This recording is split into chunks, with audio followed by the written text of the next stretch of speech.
సుమధుర స్వరముల గానాలతో వేలాది దూతల గణములతో కొనియాడబడుచున్న నా యేసయ్యా, నీకే నా ఆరాధనా.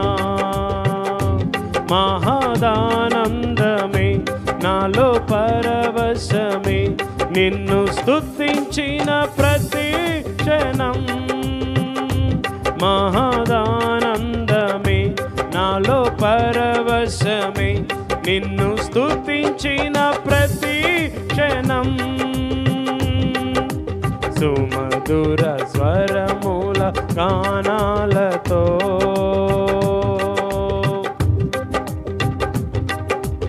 ఎడారి త్రోవలో నే నడచినా